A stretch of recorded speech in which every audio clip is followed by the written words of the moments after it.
Olá, estamos chegando aqui pela TV Sete Lagoas, mais uma vez com o nosso programa Santiago Entrevista. Nosso programa sempre recebendo aqui grandes convidados e hoje mais uma vez. Lembrando que nós sempre vamos ao ar com o oferecimento da Vivo Fibra, a internet mais rápida de Sete Lagoas, e também da 5Bits. 5Bits é a empresa que cuida de toda a internet aqui do nosso grupo 7 News, né? A nosso site, a nossa rede social, a nossa TV que fica na web e tudo, né, que a gente faz é por conta da 5Bits, uma empresa séria que você também pode contratar para desenvolver os seus projetos de web. Lembrando que nós estamos crescendo aqui com a nossa estrutura, estamos reformulando aqui a nossa estrutura, já está quase tudo pronto. Temos aí a novidade da rádio, né? Rádio Web, que é a Rádio 7 News, já está no ar. Você já pode baixar o seu aplicativo, Rádio 7 News, tanto na Apple Store como também na Google Play. Você vai ouvindo, estamos em fase de testes ainda, mas em breve com a nossa programação normal. Você agora poderá assistir, né, a TV Sete Lagoas, né, no canal 9, também na internet, e em breve alguns programas aqui da TV Sete Lagoas serão retransmitidos pela Rádio 7 News, que também ela pode ser acessada em qualquer lugar do mundo. Isso aí é uma grande novidade, uma rádio com uma programação muito legal, muito informativa, muita notícia, né, e também grandes músicas, né, músicas de todos os tempos que fizeram sucesso, vai estar rodando para você com uma equipe muito bacana. É uma novidade que estamos trazendo para você que está sempre conectado aqui no Grupo 7 News. Hoje nós estamos recebendo aqui uma pessoa muito especial. Ele é um velho guerreiro aí da política brasileira, é mineiro e que defende as cores vermelhas, né? Ele que esteve já durante muito tempo aqui agindo em Minas Gerais, hoje é deputado federal e está também defendendo, continua defendendo a sua bandeira, a bandeira do desenvolvimento do nosso país. Estamos aqui com Patrus Anania, nós já estivemos junto outras vezes e hoje tivemos o prazer de recebê-lo aqui na TV Sete Lagoas, né? A gente fica muito satisfeito quando uma autoridade como o Patrus vem a Sete Lagoas e vem nos visitar aqui na TV Sete Lagoas, né? Alguns não fazem isso. E a gente fica feliz quando isso acontece e o Patrus fez uma agenda especial para estar conosco aqui e participar do programa Santiago Entrevista. Patrus, eu te agradeço aí pela sua vinda, né? É um prazer muito grande estar recebendo você aqui. É um prazer também, Santiago, estar aqui com você, estar aqui conversando com os nossos telespectadores, estar mais uma vez aqui nessa querida cidade de Sete Lagoas, onde tenho tantos amigos, amigas, onde já estive tantas vezes em roteiros políticos, mas também em roteiros afetivos, porque a minha esposa, minha companheira Vera, ela passou a sua infância, passou a sua juventude aqui, nesta querida cidade, onde eu venho sempre com muito carinho e com muita alegria. A gente te vê aí de vez em quando, né? Você, antes de vir aqui, você esteve com o bispo, né? Você foi fazer uma visita ao bispo. Fala pra gente dessa visita. Eu tenho uma formação, Santiago, cristã, católica, de compromisso social, de compromisso com os pobres, numa linha ecumênica, de respeito às outras tradições religiosas, cristãs, não cristãs, e também pessoas que não professam nenhuma religião, mas que exercem a sua cidadania. Eu, desde criança, tenho essa militância social cristã, tive a oportunidade de participar ativamente, né, dessa igreja comprometida com os pobres, os círculos bíblicos, as comunidades eclesiais de base, as pastorais sociais comprometidas com a vida, com a justiça social, com o bem comum, a teologia da libertação. E o Dom Luiz é uma referência na minha vida, uma amizade de muitos anos, uma pessoa por quem eu tenho um grande respeito, exatamente pelo seu extraordinário testemunho cristão. Eu o conheci como padre em Belo Horizonte, depois como bispo auxiliar na nossa capital mineira, acompanhei também o seu trabalho notável como bispo em Teófilo Otoni, e agora aqui em Sete Lagoas, eu vim aqui na posse dele, e vindo aqui hoje eu fiz questão de visitá-lo e conversamos um pouco sobre o momento em que nós estamos vivendo. Ah, que bom. A conversa foi boa, né? Muito boa, como sempre. Que bom. Eu quero registrar aqui a presença, né, de alguns colegas. Está aqui o Sinésio Rocha, né? Sim. Sim. Está acompanhado de outras pessoas do partido, do Tió também, né? O nosso Geraldo Seus Afonso, assessores, né? Estão conosco aí, é. vieram. É bom sempre registrar a presença das pessoas que acompanham e que fazem parte aqui, às vezes fica nos bastidores. Lembrar também aqui, né, da participação sempre do Léo, que fica conosco ali, né, na nossa técnica, nos ajudando bastante. É muito importante a participação dele, com muito cuidado. E a gente vai seguir mais este programa, né, Santiago Entrevista. A gente, né, em breve voltará com as entrevistas aí com os pré-candidatos a deputado estadual, como a gente tem prometido, mas a gente está aproveitando a vinda, né, das autoridades em Sete Lagoas para conversar com eles também. Patrus, você é um militante do Partido dos Trabalhadores há muito tempo, né? A gente passou aí por vários acontecimentos nacionais, né, envolvendo o Partido dos Trabalhadores, e a gente vê você uma das pessoas que persistem no partido, que vê o partido, né, como você via antes, e, como se diz, não desiste, né? Está seguindo em frente, né? Como é que é esse momento seu hoje dentro do Partido dos Trabalhadores? Como é que é a sua visão? Né? Como é que você entende o que aconteceu com o partido e o que você pensa que vai acontecer? Você disse bem, Santiago, eu tenho uma militância de quase 40 anos no Partido dos Trabalhadores, partido que eu ajudei a construir. Eu fui vereador em Belo Horizonte, como vereador fui o relator da lei orgânica da capital dos mineiros, depois fui prefeito de Belo Horizonte, fizemos um governo histórico. A cidade até hoje guarda na memória e no coração, tanto que depois de mim foi eleito o meu vice-prefeito Célio de Castro e depois o nosso secretário da Fazenda, que foi também vice do Célio de Castro, o atual governador Fernando Pimentel. Todos nós eleitos pelo PT, mostrando claramente o reconhecimento da cidade ao trabalho que nós fizemos. Implantamos o orçamento participativo, implantamos as políticas de segurança alimentar e nutricional, praticamente erradicamos a fome em Belo Horizonte, investimos com muita determinação em políticas vigorosas de educação, saúde, na cultura, o Festival Internacional de Teatro, o Festival de Arte Negra, temporadas de poesia, os centros regionais de cultura. Retiramos mais de 500 crianças e adolescentes das ruas de Belo Horizonte e fizemos isso com amor, democraticamente, não com violência, dialogando, criando espaços de acolhimento, levando essas crianças para a escola, para espaços de atividades culturais, esportivas. Depois fui eleito deputado federal, o presidente Lula nos convidou para implantarmos o Ministério do Desenvolvimento Social e Combate à Fome. Realizamos ali também, junto com o nosso grande presidente Lula, um trabalho histórico, erradicamos a fome no Brasil, implantamos programas sociais que se tornaram referência no mundo inteiro, o Fome Zero, o programa Bolsa Família, integramos o Bolsa Família com as políticas públicas da assistência social, consolidamos o Sistema Único da Assistência Social, o SUAS, implantamos também as políticas de segurança alimentar e nutricional, que tanto contribuíram para erradicar a fome no Brasil, restaurantes populares, como inauguramos aqui em Sete Lagoas, cozinhas comunitárias, bancos de alimentos, um trabalho extraordinário, né, que o Brasil reconheceu também. Depois estive um tempo nas minhas atividades, quando eu fico sem mandato eu volto para as minhas atividades como professor na PUC Minas, servidor público aprovado em concurso, né, da Assembleia de Minas, na área também de pesquisa. Em 2014 eu me elegi novamente deputado federal. A presidenta Dilma nos convidou para assumirmos o Ministério do Desenvolvimento Agrário, onde vínhamos desenvolvendo também um trabalho muito vigoroso nas políticas de apoio à agricultura familiar, especialmente na produção de alimentos saudáveis, a agroecologia, o cooperativismo, buscando também avançarmos na reforma agrária, uma reforma agrária democrática, mas que assegure efetivamente o princípio constitucional da função social da terra. Então eu penso, contando essa história para mostrar as conquistas que nós tivemos com o Partido dos Trabalhadores. O presidente Lula realizou um governo extraordinário, seguramente o melhor governo na história do Brasil, na área social, o compromisso com os pobres, com as pessoas que lutam com maiores dificuldades. Seguramente não há dúvida que foi o melhor governo que nós tivemos. Então eu penso, Santiago, que o saldo do Partido dos Trabalhadores é um saldo muito positivo.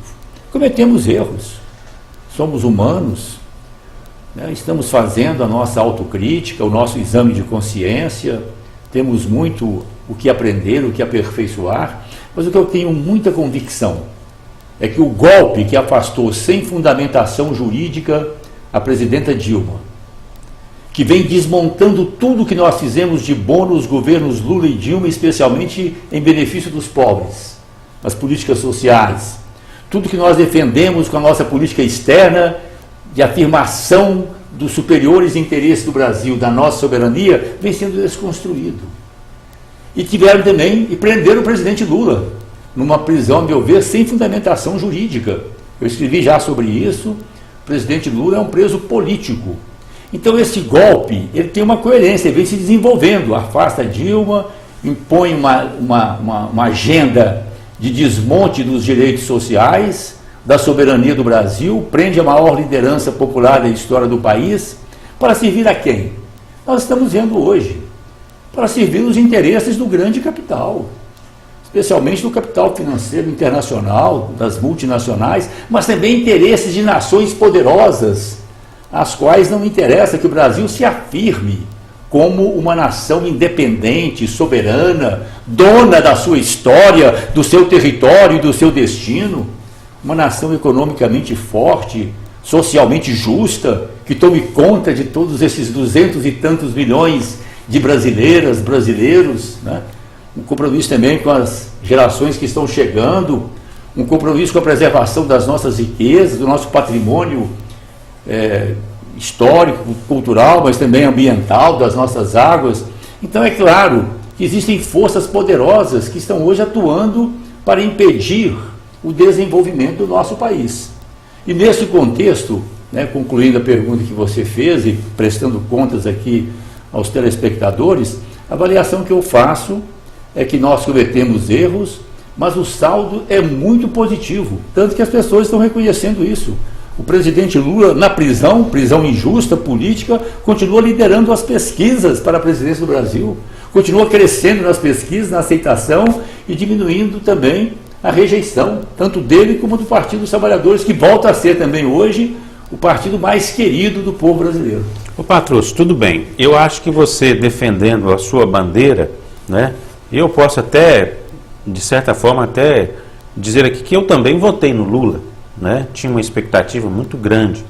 Mas quando aparece a Lava Jato e mostra coisas que o brasileiro não conheciam, né, que houve como dizem, né, um esquema para que um número de políticos se mantessem no poder, né, isso vá no contrário àquilo que é o de mais valioso que o eleitor faz quando ele vai na urna, né?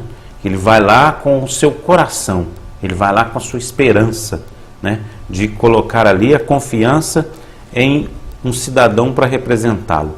Eu não estou dizendo que fulano A, B ou C seja o culpado ou não, eu não estou colocando nome. Mas quando você pega a Lava Jato, como eu te disse aqui antes, que você olha lá de cima, você vê que tem realmente coisas erradas. E você disse que vocês estão fazendo uma reflexão, né? Que reflexão que você faz da Lava Jato, estou dizendo assim, no que foi apurado de errado, né, com os escândalos que vêm acontecendo? Não, as nossas reflexões, o nosso exame de consciência, né, ele não está vinculado à Lava Jato. Eu, como advogado, professor de direito, militante na área jurídica há mais de 40 anos, eu tenho seríssimas críticas ao Lava Jato. Por isso eu considero o presidente Lula um preso político. Peguemos, por exemplo, o caso do presidente Lula, as condenações. Primeiro, desde quando o promotor Dallagnol fez a denúncia, ele não apresentou provas, ele tinha convicções. Portanto, uma denúncia feita com base na teoria do domínio do fato. Nós sabemos que o direito penal, o direito criminal que prende as pessoas, portanto são penas sérias, pressupõe claras provas. Não há crime, não há pena, se não houver uma lei anterior que defina bem este crime. E daí a importância das provas, né? O Brasil voltou à teoria do domínio do fato, que foi usada para julgar os criminosos nazistas, os crimes de guerra do nazismo. né, pressupondo que a pessoa tenha conhecimento e responsabilidade sobre aqueles fatos. Mesmo no julgamento dos crimes de guerra do nazismo, milhões de mortos, os campos de concentração, algumas pessoas questionaram como sendo um instrumento altamente fragilizado do ponto de vista de condenar as pessoas, né?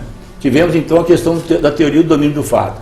Depois, eu aprendi nas aulas de Direito Penal da minha querida Faculdade de Direito da Universidade Federal de Minas Gerais, com os meus saudosos professores de Direito Penal, Jair Leonardo Lopes e Ariosvaldo Campos Pires, que a prova testemunhal é a mais frágil das provas, a prova testemunhal. Primeiro porque tem a ver com o caráter da pessoa, a pessoa pode mentir, mas mesmo pressupondo que seja uma pessoa séria, bem intencionada, honesta, essa pessoa pode se equivocar, né? Ninguém é dono do absoluto dos fatos, né? Os nossos sentidos, do olhar, né? Da visão, da escuta, os nossos sentidos, os nossos corpos, as nossas mentes são limitados. E nós podemos ter abordagens equivocadas sobre isso. E mais grave, mais séria ainda fica a questão quando nós vamos para a delação premiada. Delação premiada foi o que Judas fez com Jesus de Nazaré. Foi o que Joaquim Silvério dos Reis fez com os nossos inconfidentes, especialmente com Tiradentes, o herói maior da nossa história. A delação premiada, a pessoa, muitas vezes, para se salvar, para obter os benefícios do julgamento, fala o que o juiz quer ouvir. Uma pessoa condenada a 30 anos de cadeia, na delação premiada, vai cumprir 2, 3 anos em casa, sem nenhum problema mais. Inclusive sobre aquele que eventualmente tenha roubado, sobre o seu patrimônio, vai tomar um whiskyzinho em casa. Então a pessoa fica querendo saber o que o juiz quer ouvir. E vamos ser claro, o juiz Sérgio Moro, como muitos juízes no Brasil hoje, tem um lado. Quando nós somos advogados, juízes, desembargadores, ministros, também promotores, né, nós todos, diante do direito, diante da lei, das normas jurídicas, nós temos uma interpretação. E essa interpretação tem a ver com a nossa história, com a nossa formação, com os nossos valores, com o nosso ideário político, social. Claro que tem. Uma pessoa de direita, uma pessoa fascista, vai interpretar a lei com a sua visão de mundo, vai tentar puxar a lei para os seus interesses e para a sua leitura.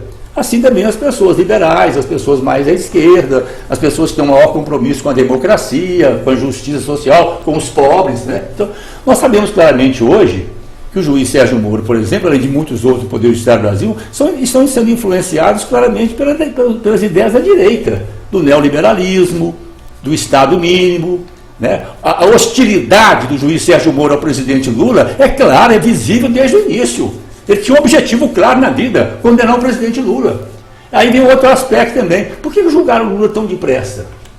Nós sabemos que o Poder Judiciário do Brasil é um poder lerdo, lento. Se todos os casos do Brasil fossem julgados como julgaram o presidente Lula, nós teríamos um dos poderes judiciários mais ágeis do mundo, mais eficazes. Por que essa pressa em julgar o presidente Lula? Com base em delação premiada, com base na teoria do domínio do fato. É importante nós colocarmos isso, né? As pessoas, ao se apresentarem perante o juiz Sérgio Moro, dizem o que ele quer ouvir. E nós sabemos, eu quero concluir. Eu, por exemplo, não tenho nada contra. Eu acho que as pessoas podem viajar pelo mundo inteiro. Até é bom que abre horizontes, uma compreensão maior. Mas me chama muita atenção o tanto de vezes que o juiz Sérgio Moro vai aos Estados Unidos. Assim, qual que é realmente a pátria dele? Onde que estão os seus sentimentos maiores? Então eu deixo essas perguntas para a nossa reflexão dos telespectadores, para as pessoas de boa vontade que querem, como nós queremos, encontrar a verdade. Então faça para mim um resumo breve para você do que é a Lava Jato, para você. Olha, a Lava Jato é uma operação judicial, que começou com a apuração de crimes que ocorreram, de fatos considerados como criminosos, né, em Brasília. Esses fatos tiveram uma conexão depois com a questão da Petrobras, né? Mas a maneira como se deu o processo, eu tenho sérios questionamentos. Eu quero combater a corrupção no Brasil. Eu digo isso com muita tranquilidade. Eu fui prefeito de Belo Horizonte, fui ministro do Desenvolvimento Social e Combate à Fome por 7 anos, com um orçamento que aproximou de 70 bilhões de reais por ano. Fui ministro do Desenvolvimento Agrário, 2 mandatos como deputado federal, vereador em Belo Horizonte. Eu não tenho um processo judicial, não tenho uma denúncia, não tenho um questionamento. Então eu defendo a ética na política. Considero, inclusive, que se nós queremos eliminar a corrupção, nós temos que trazer as pessoas para a vida pública. Fazer o plano estadual, nacional, que nós fizemos em Belo Horizonte. Implantar o orçamento participativo. Abrir as contas. Deixar claro para as pessoas, para as comunidades, de onde vem o dinheiro, quais são as origens do recurso público e definir com as pessoas onde e como ele deve ser aplicado. O dinheiro não dá para fazer tudo. Por mais que a gente governe com honestidade, com transparência, com zelo por cada centavo do dinheiro público, nós sabemos que os recursos são insuficientes para atender todas as demandas no contexto de um país como o Brasil, que acumulou ao longo da sua história uma dívida social muito grande. Então eu considero fundamental nós chamarmos as pessoas, são as pessoas que moram nas cidades, que moram em Sete Lagoas, que moram nos bairros, nos distritos, na zona rural, nos territórios, nas regiões, que sabem dos seus problemas. Se ela quer acabar com a corrupção, é isso. Tanto nós temos a Lava Jato em andamento, mas os problemas de corrupção continuam. Quer dizer, ela não está cumprindo nenhum papel pedagógico e nem efetivamente combatendo, criando uma cultura contra a corrupção. Porque, a meu ver, dentro da minha leitura que eu faço, não é uma leitura, além de ser uma leitura política, é também uma leitura jurídica, a leitura que eu faço é que a Lava Jato tem um foco. Ela quer atingir determinadas pessoas, especialmente uma pessoa chamada Luiz Inácio Lula da Silva.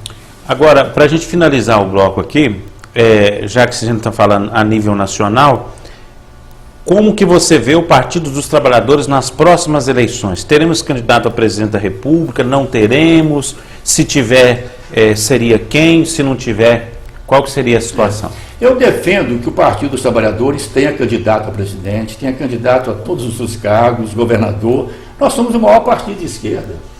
Nós somos um partido que, com toda a campanha duríssima contra nós, insidiosa contra nós estamos novamente voltando à casa dos 20% de aceitação.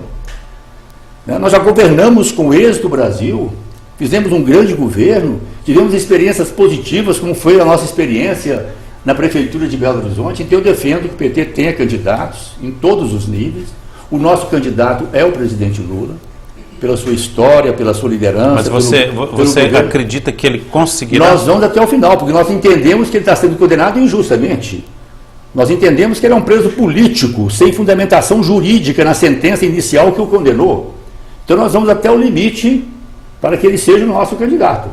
Vamos insistir com isso e com essa compreensão também de que o PT deve ter a sua candidatura. Mas existe um plano B caso ele... Não, nesse momento não. Nesse momento não, nós estamos insistindo na candidatura do Lula.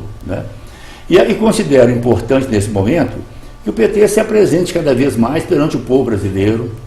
Eu acho importante nós termos relações com as pessoas, nós não somos donos da verdade, daí a importância das nossas relações com os movimentos sociais, com as igrejas comprometidas com a vida, com as escolas, universidades, com a juventude, com o mundo da cultura, da produção acadêmica, intelectual, mas também com as pessoas que estão na base, trabalhadoras, trabalhadores, pessoas que moram nos bairros, nas comunidades mais carentes, mais empobrecidas, movimento sindical, movimentos sociais. Nós temos um diálogo permanente com essas pessoas engajadas, comprometidas, para crescermos juntos e buscarmos juntos os melhores caminhos para as nossas comunidades, para as nossas cidades, como Sete Lagoas, para os nossos estados, como o nosso querido estado de Minas Gerais, e para o nosso grande e querido Brasil.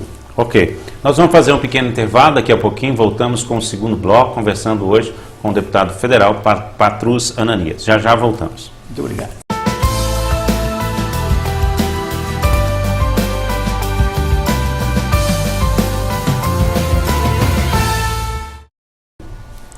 De volta então com o nosso programa Santiago Entrevista aqui pela TV Sete Lagoas. Lembrando que o nosso programa vai ao ar no canal 9 da TV Sete Lagoas, também pela internet em 2 endereços, tvsetelagoas.com.br e também no nosso portal 7 News, setenews.com.br.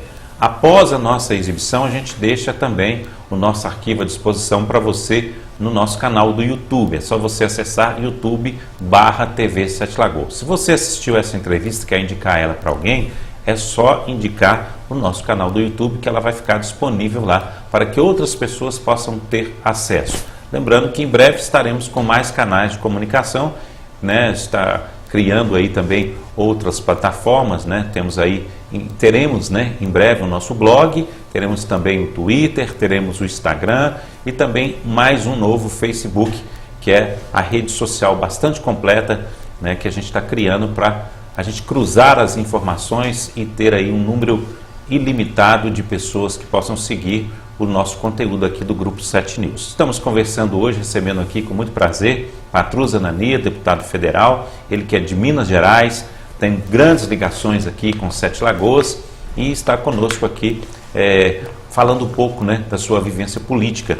Ele estará, provavelmente, né, parece que estará dobrando aqui em Sete Lagoas, né, ele vem para a reeleição como candidato a deputado federal, juntamente com o nosso grande amigo jornalista Sinésio Rocha, que será o candidato a deputado estadual por Sete Lagoas do Partido dos Trabalhadores. Em breve estaremos também gravando a entrevista com o Sinésio aqui no nosso programa Santiago Entrevista. Patrus, antes da gente falar dessa parceria sua com o Sinésio, da sua ligação com o PT de Sete Lagoas, eu queria abrir um espaço para você falar sobre os trabalhos que você está executando nesse momento, né? Você como deputado federal, quais são as principais frentes de trabalho que você está fazendo em Brasília? Tem sido um trabalho, Santiago, mais defensivo, infelizmente, porque nós estamos resistindo a essa operação desmonte que o governo golpista vem impondo ao país. Dando alguns exemplos. No ano passado, houve a chamada proposta de emenda constitucional 241. Infelizmente foi aprovada, hoje é a emenda constitucional 95, que, a meu ver, descaracteriza a nossa Constituição Cidadã de 1988, que este ano está completando, inclusive, 30 anos. Né? Quando chegou na Câmara essa proposta de emenda constitucional, a PEC 241, eu procurei a liderança do meu partido e pedi para participar da comissão especial, porque na mesma hora eu percebi, falei com as pessoas, com a liderança do meu partido, essa PEC vai parar o país por 20 anos e assina a sentença de morte dos programas sociais, especialmente do programa Bolsa Família, que nós implantamos com tanto êxito e com tanto amor no governo do presidente Lula. Depois veio a reforma trabalhista. Eu mais uma vez pedi para participar da comissão especial.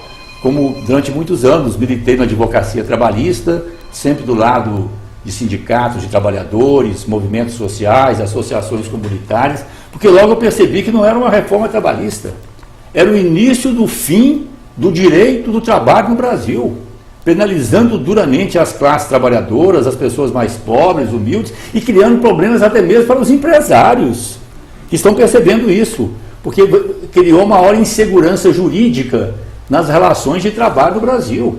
E prometeram que com ela iam resolver a questão de emprego, e não é verdade. Nós estamos vendo um aumento assustador do desemprego, do subemprego no nosso país. Né? Mais recentemente, uma outra comissão especial que eu pedi para participar, para resistir à privatização da Eletrobras. Nós sabemos que o setor elétrico é um setor fundamental à vida, ao bem das pessoas, das famílias, das comunidades. Não é um bem meramente de mercado, de dinheiro, de lucro, é um bem essencial à vida, à coesão familiar, um bem essencial ao desenvolvimento do nosso país, e nós sabemos que o setor elétrico brasileiro é baseado em hidrelétricas. Então, privatizar o setor elétrico é privatizar as nossas águas. Então, vamos dar para a luta, estamos resistindo à privatização da Eletrobras e à privatização das águas brasileiras.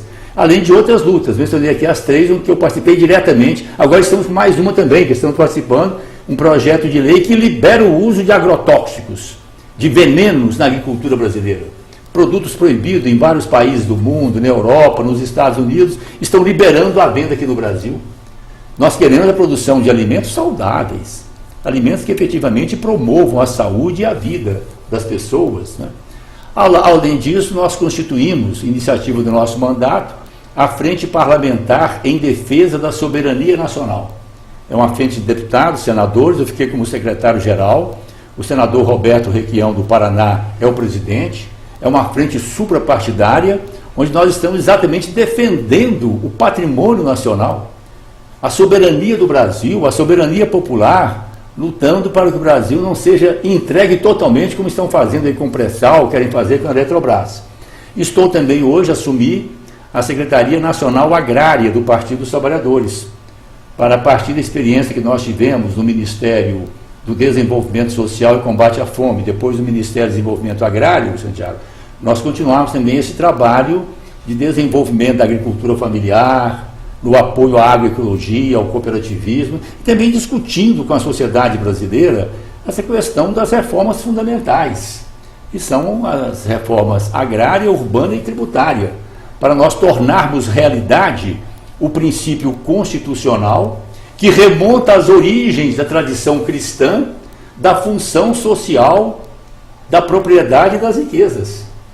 Nós defendemos também o direito de propriedade, a livre iniciativa, a economia de mercado, mas nós queremos que o direito de propriedade, a livre iniciativa, o direito empresarial, o direito aos negócios estejam subordinados às exigências superiores do direito à vida. É em torno da vida que nós nos organizamos em sociedade. Estejam subordinados também ao projeto nacional, aquilo que nós queremos para o nosso país e às exigências superiores do bem comum e da justiça social. Então, nessa linha que nós estamos trabalhando. Nós temos apresentado também alguns projetos relacionados também com a agricultura familiar, a juventude rural, a pedagogia no campo.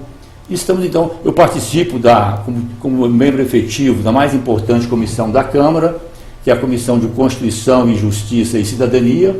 Integro também as comissões de Direitos Humanos e de Legislação Participativa e sou vice-líder hoje da bancada do Partido dos Trabalhadores. Eu quero tocar num assunto aqui, que é um assunto muito sério, que é da comunicação.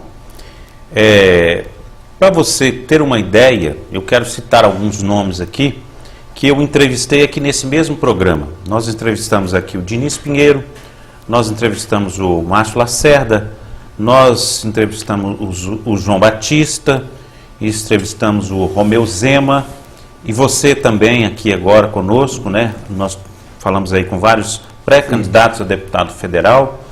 Todos vocês foram convidados, vieram aqui, foram recebidos com toda a satisfação e com a mesma forma. Ninguém teve privilégio, ninguém foi podado de falar nada.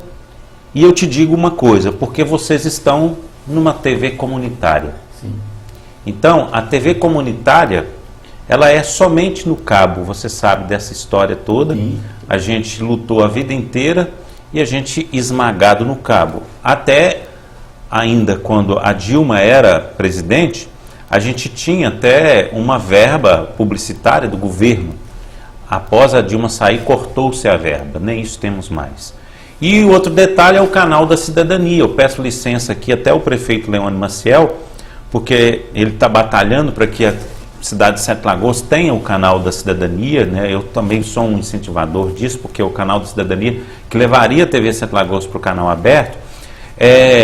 Nós temos o canal da cidadania aprovado, né, no governo, no primeiro ano da Dilma, e nós só temos uma TV funcionando no canal da cidadania, que é na cidade da Bahia, mas nenhuma outra cidade. Aí eu te pergunto, o que aconteceu no Ministério das Comunicações, que estão desmontando tudo, estão tirando o direito do brasileiro de se comunicar através, né, do canal comunitário? Como é que você vê isso? Isso está na linha, Santiago, que nós estamos conversando aqui. Confirma o que nós estamos dizendo. Nós estamos assistindo no Brasil, nós estamos resistindo, e se Deus quiser, mais dia, menos dia, nós vamos ganhar essa luta em nome do povo brasileiro, mas no momento, essas forças, que eu considero as forças do mal, né, da morte, descomprometidas com o projeto nacional, com o povo brasileiro, eles estão fazendo essa operação desmonte dos direitos sociais, tudo que diz respeito aos pobres, programa Bolsa Família, desmonte da soberania do Brasil, e também, cada vez mais, concentrando a riqueza e o poder em poucas mãos.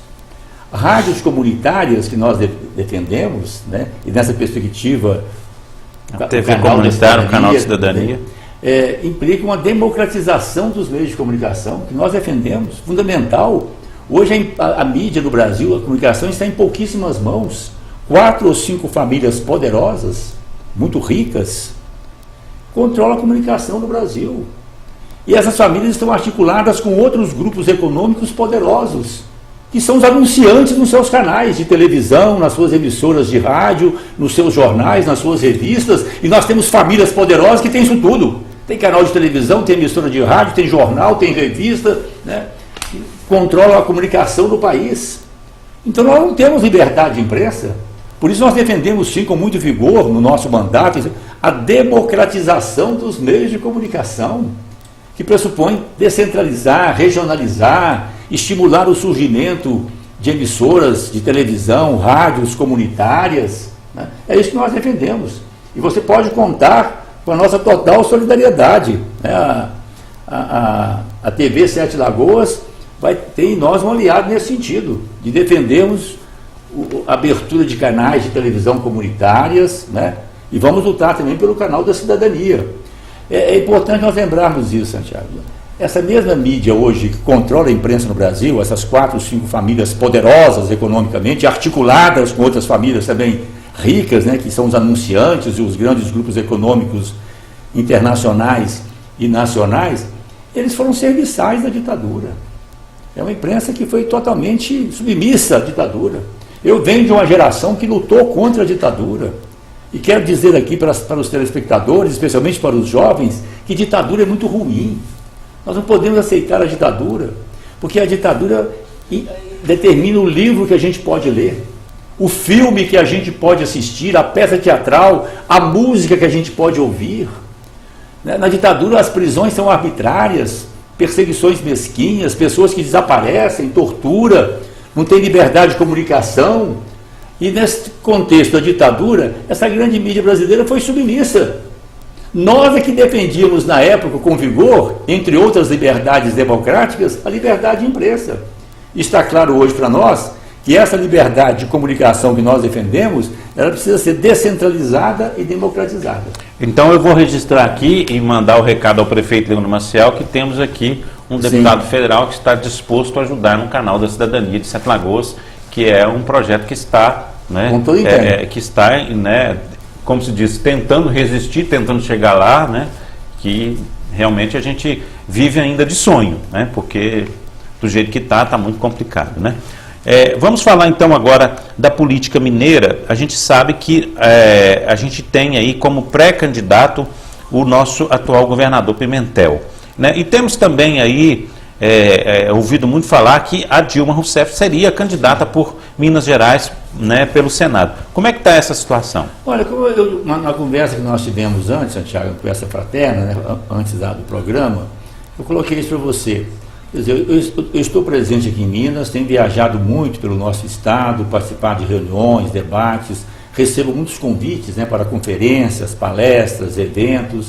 Tenho procurado, né, as pessoas, os movimentos sociais, juventude, mas eu tenho ficado muito também voltado para as questões nacionais. Com o meu mandato de deputado federal em Brasília, essas questões que eu mencionei aqui, o momento que nós estamos vivendo no Brasil, se nós não encontrarmos um caminho para o nosso país, de desenvolvimento econômico, geração de riqueza, mas distribuição também dessa riqueza, desenvolvimento social, desenvolvimento ambiental, um desenvolvimento que preserve também as nossas riquezas naturais, as nossas águas, a nossa biodiversidade, desenvolvimento cultural. Se nós não encontrarmos esse caminho da emancipação do povo brasileiro, não tem estado e não tem município no Brasil que vai sustentar. Então nós temos que encontrar um caminho, né? Nós estamos vivendo hoje, por exemplo, essa questão dramática, né, dos caminhoneiros. O que está por trás disso é a política suicida que a Petrobras, a serviço dos interesses do grande capital, vem praticando, né? A gasolina, junto com a gasolina, o óleo diesel, o gás de cozinha, que é fundamental para as famílias, né? Inclusive as famílias que lutam com maiores dificuldades, as famílias mais pobres, tiveram no Brasil um aumento médio nos últimos 10 meses de 60%. O litro de gasolina chegando a R$5. Então é claro que, isso por quê? Para atender às exigências internacionais. A Petrobras, que devia ser uma empresa a serviço dos superiores interesses do povo brasileiro, uma empresa nacional, para estimular o desenvolvimento e proporcionar condições dignas de vida a brava gente brasileira, hoje é uma serviçal dos interesses internacionais. Então o preço da gasolina sobe de acordo com as oscilações, no momento para cima, do preço do petróleo no mercado internacional, acompanhando inclusive as oscilações em dólar. E chegamos na situação dramática que estamos vivendo hoje no Brasil, correndo o risco de termos uma crise gravíssima de abastecimento no país, e de abastecimento de alimentos, além de outros bens e serviços essenciais à vida e ao bem-estar das pessoas, das famílias, das comunidades. Então hoje eu confesso, sem perder a minha dimensão, as minhas raízes aqui em Minas, né, e sempre viajando pelo nosso estado, mas o nosso compromisso político maior está lá em Brasília, no Brasil, para que nós possamos ajudar o nosso país a fazer essa travessia e a se reencontrar consigo mesmo, no desenvolvimento e na justiça. Mas nesse quadro que você colocou, então, eu não tenho acompanhado o dia a dia da política de Minas, né, dos acontecimentos. Né? O que eu sei das coisas que eu posso dar um testemunho aqui, é que nós herdamos um Estado quebrado.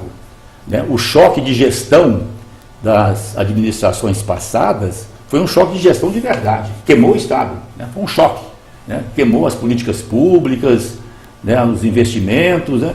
Nós assumimos um Estado completamente falido do ponto de vista financeiro e do ponto de vista das obras e das políticas públicas. Né?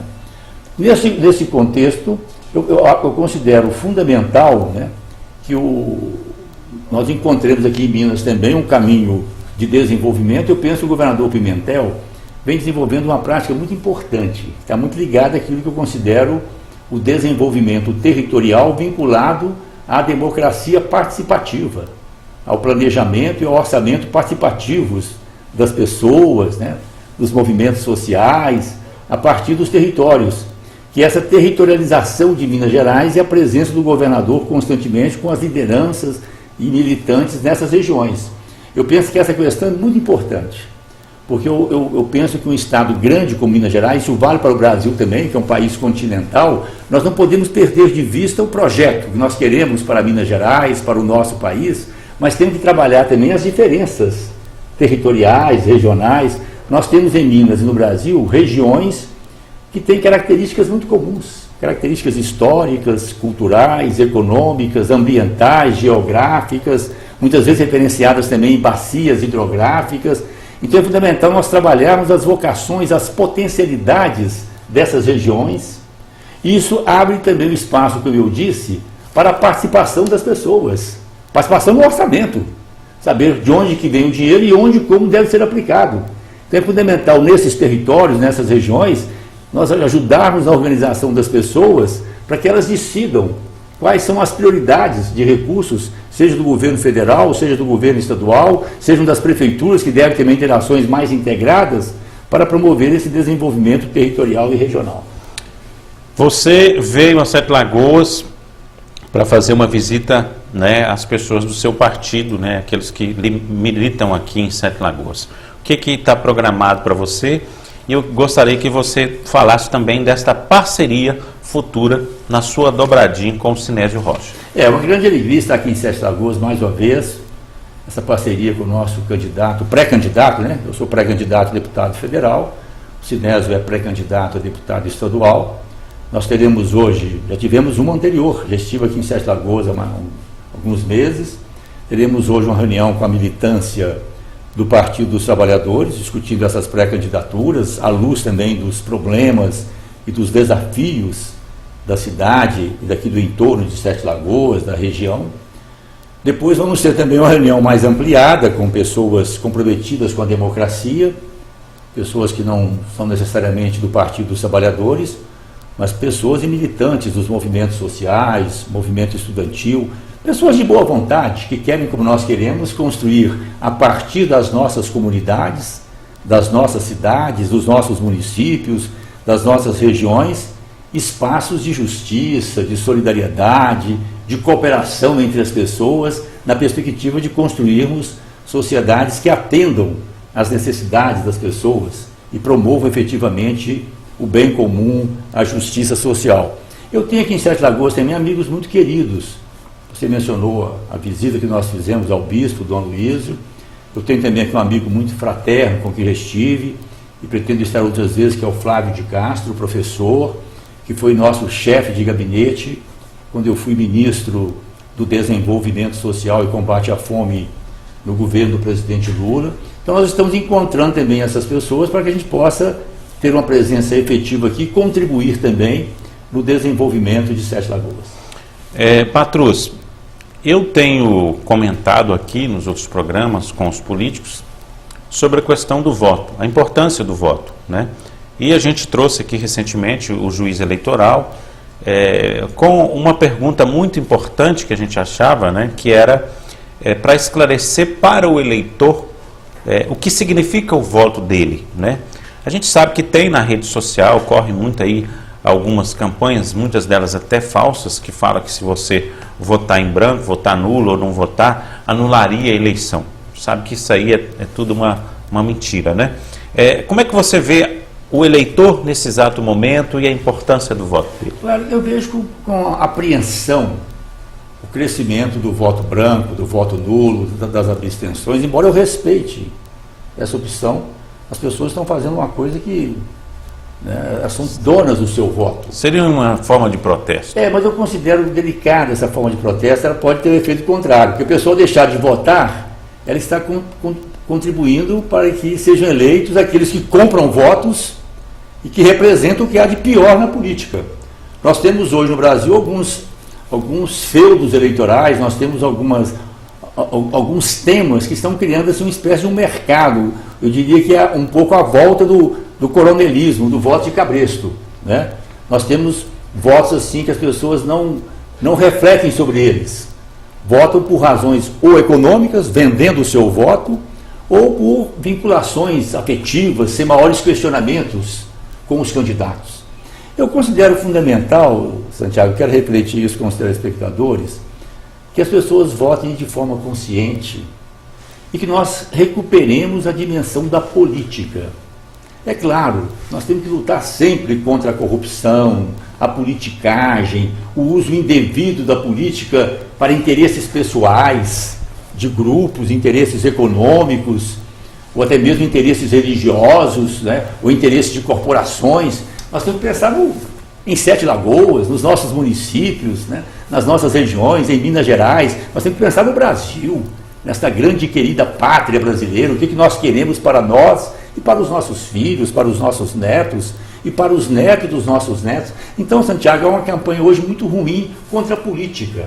E tem pessoas que falam, eu não gosto de política. Eu não concordo com isso. Nós somos seres políticos, nós vivemos em sociedade. Não existe um ser humano sozinho. Nós somos seres comunitários, vivemos em comunidade. Nós somos seres societários, nós participamos de uma grande sociedade. A sociedade da nossa cidade, de Sete Lagoas, do nosso município, do nosso território, do nosso estado, do nosso país, até atingirmos a sociedade mais ampla da própria humanidade, né? Então nós vivemos de forma coletiva. Então nós temos que pensar como que nós vamos viver coletivamente. Nós temos que pensar como as questões do trânsito, né? As questões do transporte coletivo, da segurança pública, como preservar a vida e os bens das pessoas, educação, como garantir o conhecimento para as nossas crianças, para os nossos jovens, e a saúde, os cuidados preventivos e curativos com a saúde, o atendimento das mães na gravidez, que as crianças possam vir a esse mundo com todo carinho, né, com todos os cuidados, né? A questão da cultura, a questão do desenvolvimento, geração de emprego, como garantir trabalho, emprego para as pessoas, para os nossos jovens, mães e pais de família. Todas essas questões são coletivas. Elas têm que ser processadas politicamente, seja através da democracia representativa, a importância do voto, vereadores, prefeitos, deputados estaduais, deputados federais, senadores, governador, presidente da República, mas é fundamental também a participação direta das pessoas. Por isso que eu defendo com muita convicção que nós fizemos na Prefeitura de Belo Horizonte com muito êxito.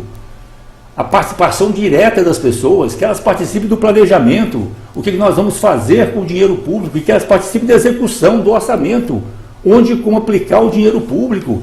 É importante que as pessoas votem com consciência, com responsabilidade individual, coletiva, pensando nos seus filhos, nas gerações futuras, no bem comum, mas é fundamental também que as pessoas exerçam no dia a dia os seus direitos e deveres de cidadania, os seus direitos políticos.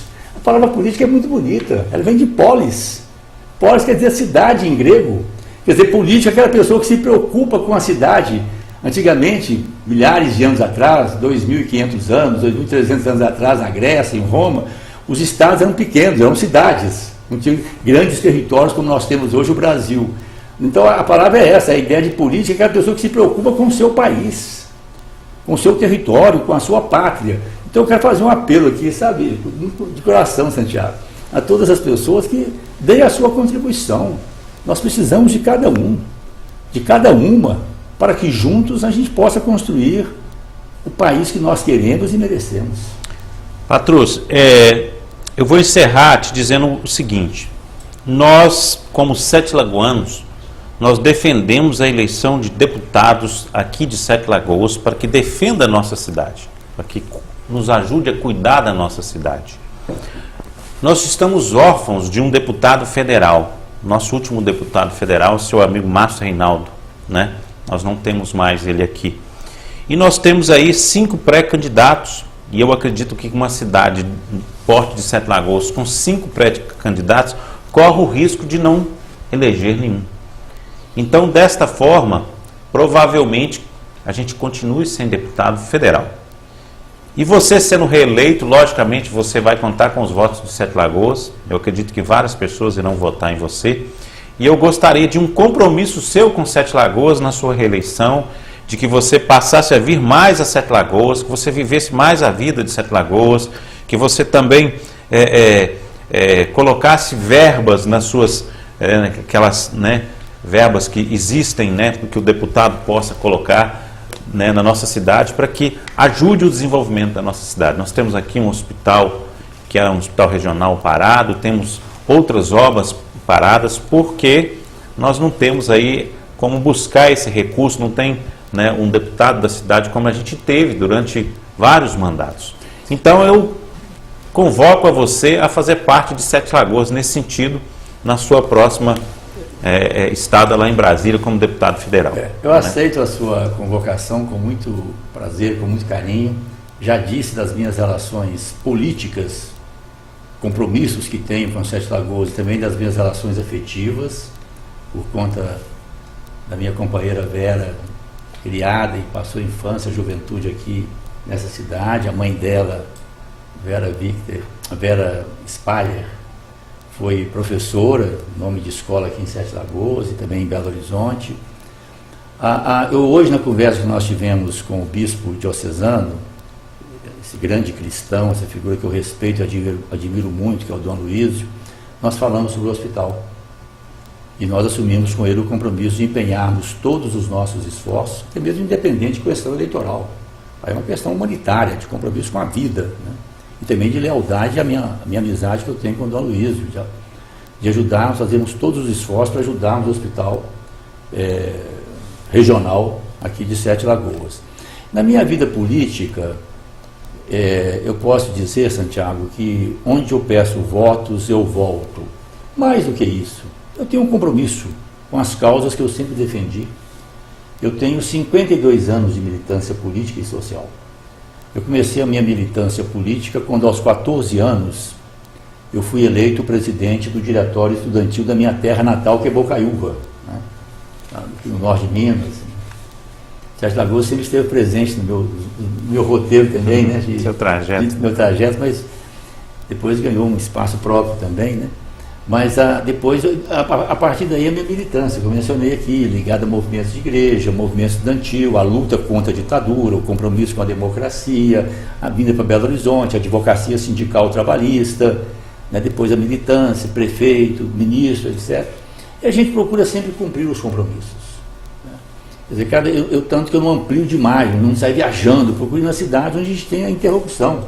E certamente esses companheiros que estão me apoiando aqui, que estão discutindo conosco a pré-candidatura aqui em 7 Lagoas, né, os companheiros e as companheiras do Partido dos Trabalhadores, o Sinésio, o TIO, militantes de movimentos sociais, de juventude, meu fraterno amigo e irmão Flávio de Castro, todas essas pessoas certamente vão estar conosco nesse compromisso com a cidade, né?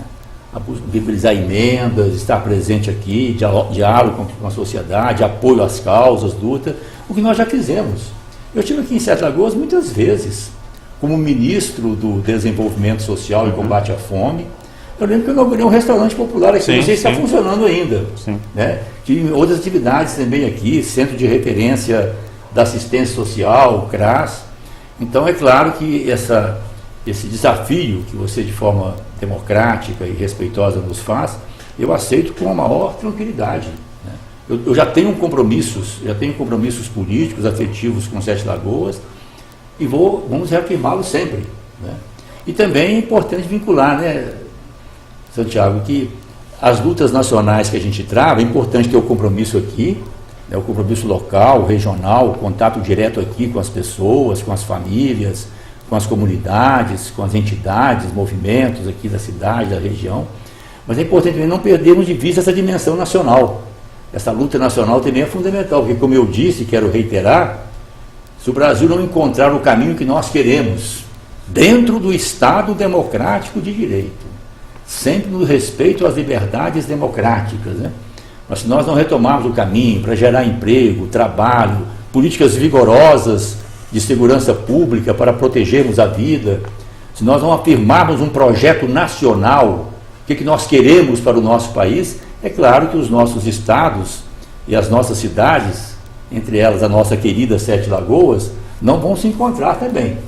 Então é fundamental, sem perdermos de vista a dimensão territorial que eu falei aqui, a dimensão local, o compromisso com Sete Lagoas, mas é importante também nós termos atenção com as questões nacionais e lutarmos juntos, de forma democrática, de forma cidadã, para que o Brasil saia dessa encrenca que estamos vivendo hoje e encontre o caminho da justiça, do desenvolvimento, para que todas as cidades como Sete Lagoas possam desenvolver junto com o nosso país. Ok, muito bem. Então aí você acaba de presenciar aqui no nosso programa Patrus Anania fazendo um compromisso conosco aqui de Sete Lagoas.